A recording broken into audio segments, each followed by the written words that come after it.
एक गाय चुपचाप घास चरने के लिए एक जंगल में चली गई। शाम ढलने के करीब थी। उसने देखा कि एक बाघ उसकी तरफ दबे पांव बढ़ रहा है। वह घबरा गई और डर के मारे इधर उधर भागने लगी।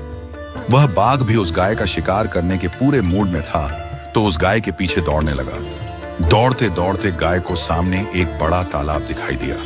घबराई हुई गाय बिना कुछ सोचे समझे उस तालाब के अंदर घुस गई। बाघ को उस समय केवल वह गाय ही दिख रही थी, तो बाघ भी उसका पीछा करते हुए तालाब के अंदर घुस गया। दोनों को अंदर जाकर पता चला कि वह तालाब बहुत गहरा नहीं था, उसमें पानी कम था और वह कीचड़ से भरा हुआ था। उन दोनों के बीच की दूरी काफी कम थी, लेकिन अब वह कुछ नहीं कर पा रहे थे। वह गाय उस कीचड़ के अंदर धीरे धीरे धंसने लगी।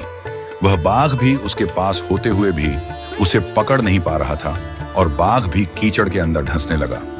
दोनों कीचड़ के अंदर धंसने की वजह से एक दूसरे के करीब आते जा रहे थे। दोनों करीब करीब गले तक उस कीचड़ के अंदर फंस गए। दोनों हिल भी नहीं पा रहे थे।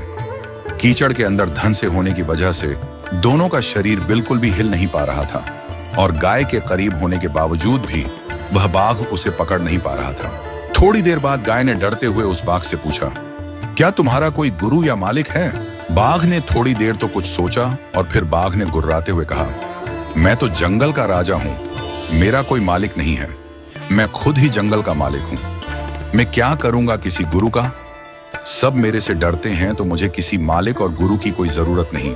गाय ने कहा, लेकिन तुम्हारे उस शक्ति का यहाँ पर क्या उपयोग है? तुम तो बुरी तरह फंसे पड़े हो और इतने शक्तिशाली होने के बाद भी तुम अपने आप को हिला भी नहीं पा रहे हो। उस बाघ ने कहा, तुम भी तो फंस गई हो और मरने के करीब हो, तुम्हारी भी तो हालत मेरे जैसी है, तो तुम इतना उपदेश क्यों दे रही हो? गाय ने मुस्कुराते हुए कहा, बिल्कुल नहीं, मेरा तुम्हारे जैसा हाल जरूर है, लेकिन मेरा मालिक जब शाम को घर आएगा और मुझे वहां पर नहीं पाएगा, तो वह ढूंढते हुए यहां जरूर आएगा और मुझे इस कीचड़ से निकालकर अपने घर ले जाएगा। तुम्हें कौन ले जाएगा? थोड़ी ही देर में सच में ही गाय का मालिक वहां पर आया और गाय को कीचड़ से निकालकर अपने घर ले गया। जाते समय गाय और उसका मालिक दोनों एक दूसरे की तरफ कृतज्ञता पूर्वक देख रहे थे। वे चाहते हुए भी उस बाघ को कीचड़ से नहीं निकाल सकते थे, क्योंकि उनकी जान के लिए वह खतरा था और बाहर निकलते ही बाघ दोनों को खा जाता। गाय बिल्कुल हमारे समर्पित हृदय के जैसी है।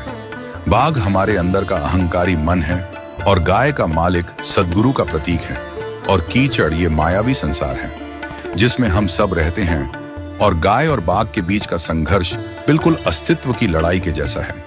किसी पर निर्भर नहीं होना अच्छी बात है, लेकिन उसकी अति नहीं होनी चाहिए। आपको किसी मित्र, किसी गुरु, किसी सहयोगी की हमेशा ही जरूरत होती है। चाहे कुछ भी हो जाए, लेकिन जिंदगी में एक गुरु अवश्य होना चाहिए।